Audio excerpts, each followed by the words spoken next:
Banyaknya pelabuhan di wilayah Indonesia Timur ini menjadi tantangan tersendiri pihak otoritas pelabuhan Makassar untuk mengevaluasi kinerjanya. Apalagi tingkat pelayaran di jalur laut, khususnya wilayah timur Indonesia sangat ramai. Dan hal tersebut pasti menjadi tantangan tersendiri di tingkat pelayanan baik di pelayaran publik serta pengangkutan barang yang harus merata, baik di wilayah terpencil, terluar, dan perbatasan Indonesia.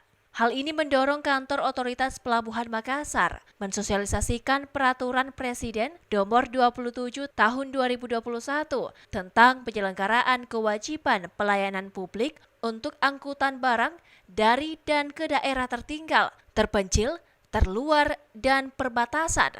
Kegiatan ini melibatkan seluruh pihak kantor otoritas se-Indonesia Timur, Selasa 24 Agustus 2021.